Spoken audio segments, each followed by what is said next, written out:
happening, gang? It's your boy Retro back again with another reaction video. Yeah. Today we got another huge update. You guys can probably already tell that it is going down. Just by that title alone, you guys are definitely going to want to check this one out. So we're finally seeing justice being served when it comes to the deranged left-wing lunatic that attacked and physically assaulted a conservative street reporter, all because of reviews. Guys, I'm excited to get into this one, so we're not straight into it. All I ask that you guys please smash that like button, hit that subscribe button. Without further ado, let's get straight into it, folks. Check this one out. The channel? Yeah, we're doing some interviews today.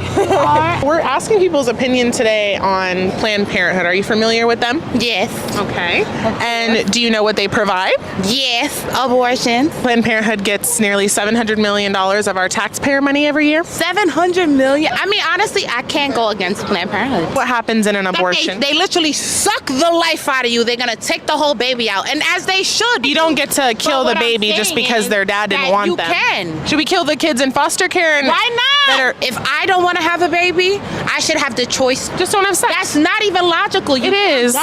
You went from saying that my outfit was really cute to saying I'm an effing idiot. That's so mean. But I think that your point of view is very obstructed, and I think that you just don't understand the magnitude of having a child. Yeah, well, I'm not the one who admitted they would be okay with killing babies in foster care and killing children that have been abused. That's not the point. What I'm saying. That's rude. What's wrong with you? You have a... Hey! What do you do? Yeah, she attacked my wife. Your wife just attacked me. Why you want her? Why is that following me? Why you following me? You're going to get arrested. Look.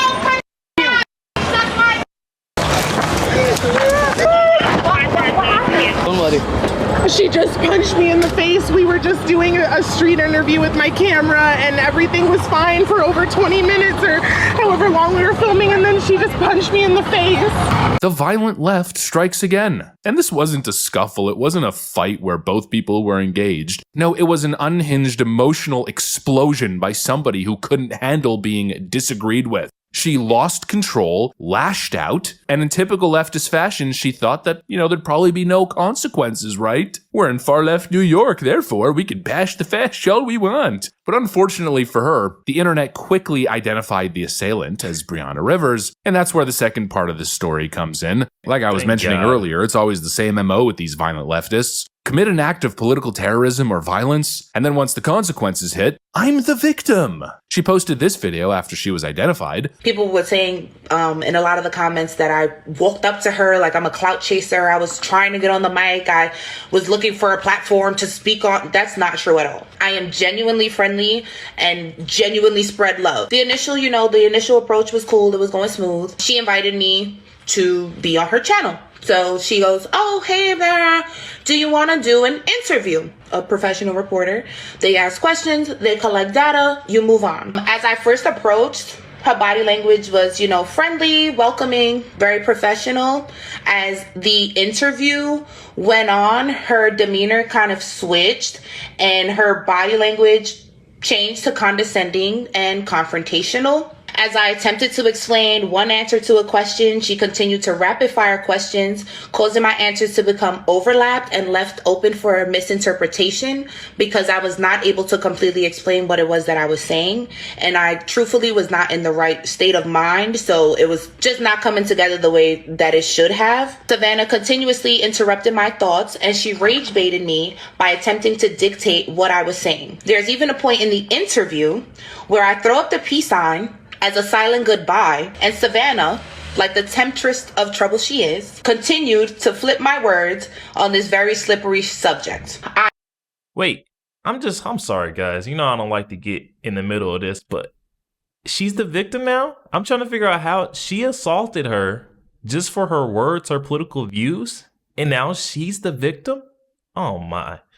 I can't with these folks. I'm very upset that I allowed this woman to railroad me into becoming so angry. I would have declined speaking with her had she led with the interview's premise, or had I known that Savannah's entire rhetoric is to rage bait, infiltrate, and manipulate people that she invites on her platform to interview and then forces her ideologies down their throats. Attempting to rewrite the whole thing, claiming that the interviewer switched up on her and became confrontational. Okay, so she challenged your ideas, your worldviews, and you responded by punching her in the face? Are you insane? How in any way does that make you the victim or justify your crackhead criminal behavior? She goes on to claim that she's so polite and friendly, and that Savannah is misrepresenting her as aggressive and volatile. Lady, you literally became violent out of nowhere, punched her in the face because she said words. You are volatile. No, I'm such a nice lady. Didn't you see my smiles and nice demeanor at the start of the interview? Holy freaking crap, you can't make this stuff up. It's gaslighting extraordinaire. It's always the exact same thing. She's released so many social media posts, and in every single one of them, she's playing to be the victim, putting out this long sob story claiming that she was rage baited. She's claiming that she's being villainized and cyberbullied on the internet now. But I mean, what do you expect? The internet to rally around you and love you after you punched an innocent girl in the face for literally no reason? You're not a victim. You're the perpetrator. Oh, but it gets even better because she also started a GoFundMe. Yeah, the leftist grift continues. She made a GoFundMe for her legal defense, racking up nearly $9,000. But then, unfortunately for her, womp womp womp, GoFundMe took it down because it breaks their rule around fundraising for legal defenses in cases of violent.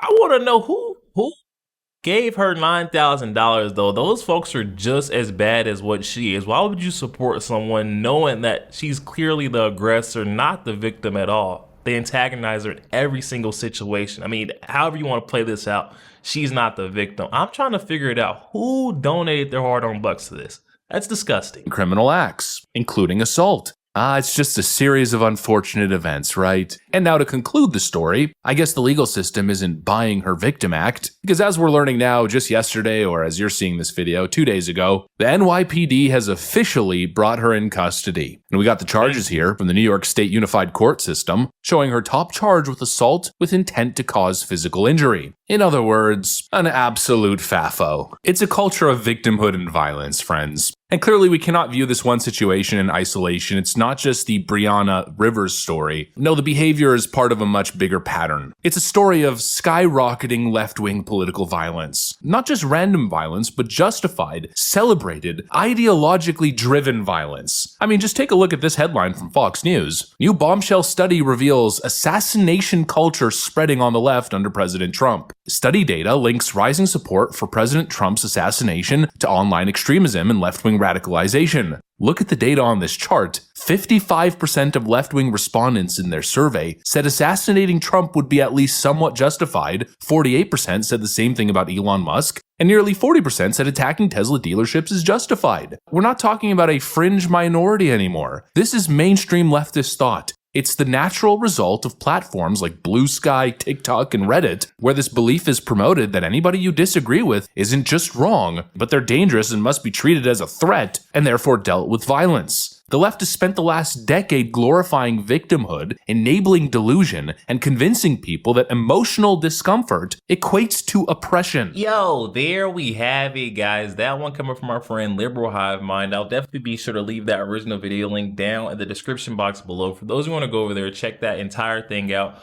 Also, you guys go over there and show our friend Liberal Hive Mind tons of love and support. He's a great guy. Oh my goodness, guys. This false victimhood mentality has got to go. I mean, if you didn't like what was being said to you, you could have walked away at any point in time. She was not being forced, held against her will to stand there and take on the interview questions. If she felt like she wasn't getting her point was being twisted or, spun to not fit what her narrative, I mean, she could have walked away from this lady. It's so disgusting to think that the left always has to resort to physical violence. This goes back to my point that I've been driving home for quite some time. You try to speak a little bit of rationale to these folks on the left, you see what you get every single time. They don't want to hear that. And you can tell every single time one of these loonies on the left are living in one of those false reality bubbles just by the tone of their messaging. It's always so ridiculous.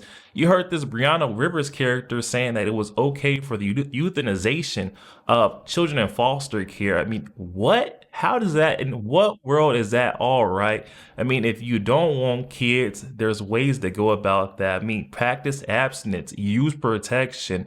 How about a little bit of accountability? But no, we never see any accountability coming from these folks on the left. None for their actions, none for their words. We got Brianna Rivers coming to the internet. She thought she was going to be able to flip the narrative, flip the script real quick, but she forgot she got caught in 4K assaulting, attacking this woman just for her political views. And she didn't seem too far from the truth of reality. I mean, this interviewer was correct in saying that these adults need to grow up. I mean, if you laid in that bed, you made that kid, guess what? You should be there for them.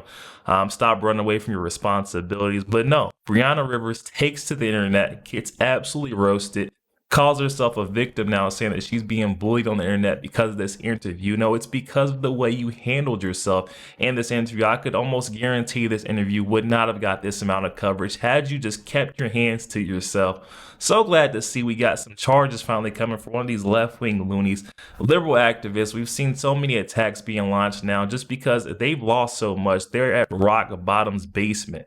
There's not much coming back for these loonies on the left, and they know it. They keep seeing Donald Trump, his supporters, his cabinet win after win after win. It's tough to watch that, you know, guys. So I'm not surprised that they're now resulting in violence in every single field, every single aspect, guys. Definitely hop in the comment section and let me know your thoughts. I'm excited to hear what you guys are thinking on this one. Comments are open. Also, make sure you guys please smash that like button, hit that subscribe button. If you enjoy more content like this, catch you guys on the next week.